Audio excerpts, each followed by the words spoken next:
Chief justice of India DY Chandrachud की bench ने supreme court में जम्मू कश्मीर से आर्टिकल 370 को हटाए जाने के फैसले को चुनौती देने वाली 23 याचिकाओं पर सुनवाई करते हुए आर्टिकल 370 मामले में दाखिल एक अर्जी पर सुनवाई बंद कर दी। सुप्रीम कोर्ट के चीफ जस्टिस डीवाई चंद्रचूड़ की कोर्ट में इस मामले के 9वें दिन की सुनवाई के दौरान सीनियर एडवोकेट मनीष तिवारी ने एक अर्जी दाखिल करते हुए ये दलील पेश की कि इसका असर पूर्वोत्तर राज्यों को दिए गए स्पेशल स्टेटस पर पड़ सकता है, जिस पर सरकार की ओर से पेश हुए सॉलिसिटर जनरल तुषार मेहता ने उनकी ऐसी दलील का पुरजोर विरोध करते हुए कहा कि हमें इस मामले में बीच के अंतर को समझना होगा।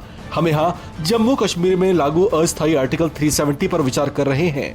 सॉलिसिटर जनरल तुषार मेहता ने केंद्र सरकार की ओर से पक्ष रखते हुए ये बड़ा बयान दिया। उन्होंने कहा कि हम भरोसा दिलाना चाहते हैं कि केंद्र का उत्तर पूर्वी राज्यों या किसी भी दूसरे राज्य में लागू स्पेशल स्टेटस को छूने का कोई इरादा नहीं है। केंद्र सरकार की ओर से ऐसा पक्ष रखने के बाद चीफ जस्टिस चंद्रचूड़ ने कहा कि हमें किसी भी तरह की आशंकाएं करनी ही क्यों चाहिए। उन्होंने कहा कि जब केंद्र सरकार का ऐसा कोई इरादा ही नहीं है तो हमें कोई आशंका क्यों होनी चाहिए। कोर्ट ने कहा कि केंद्र सरकार के स्टेटमेंट से आशंकाएं दूर हो गई हैं। वहीं जस्टिस एसके कौल ने कहा कि आर्टिकल 370 को लेकर बेशक ये तर्क पेश किया गया है कि ये अस्थायी नहीं, लेकिन ये अस्थायी ही है।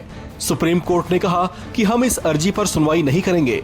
ऐसी टिप्पणी करते हुए सुप्रीम कोर्ट ने कहा कि हम केंद्र के भरोसे को रिकॉर्ड पर लेंगे और सुनवाई को बंद करेंगे।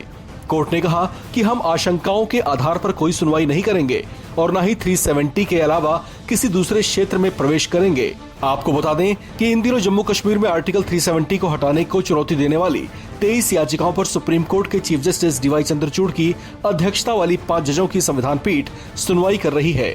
इस संविधान पीठ में जस्टिस चंद्रचूड़ के अलावा justice BR Gavai, justice Sanjay Kishan Kaul, justice Suryakant और जस्टिस संजीव खन्ना भी शामिल हैं। दरअसल सुप्रीम कोर्ट ने आर्टिकल 370 में जिस अर्जी को लेकर सुनवाई की गई थी वो अरुणाचल प्रदेश के नेता पादीरिको की तरफ से पेश की गई थी। सुप्रीम कोर्ट में उनका पक्ष सीनियर एडवोकेट मनीष तिवारी रख रहे थे।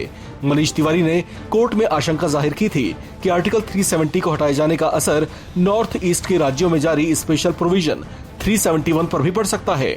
उनकी ऐसी आशंकाओं पर केंद्र सरकार की ओर से सॉलिसिटर जनरल तुषार मेहता ने स्पष्ट किया कि नॉर्थ ईस्ट के राज्यों को मिल रहे विशेष अधिकारों में छेड़छाड़ करने का केंद्र का कोई इरादा नहीं है। केंद्र के इस स्पष्टीकरण पर चीफ जस्टिस डीवाई चंद्रचूड़ ने कहा कि वो केंद्र सरकार के बयानों को रिकॉर्ड पर लेंगे। गौरतलब है कि जम्मू कश्मीर से आर्टिकल 370 को साल 2019 में रद्द कर दिया गया था। उससे पहले तक उसका अपना झंडा और अलग संविधान भी था। आर्टिकल 370 को खत्म करने के बाद देश भर में इसका स्वागत किया गया था। हालांकि जम्मू कश्मीर के कुछ क्षेत्रीय दलों ने इसका पुरजोर विरोध किया था। अब ये मामला सुप्रीम कोर्ट में है, जो इसके खिलाफ दायर की गई 23 याचिकाओं पर सुनवाई कर रहा है। इस खबर में फिलहाल इतना ही। बाकी अपडेट्स के लिए आप बने रहिए वन इंडिया हिंदी के साथ।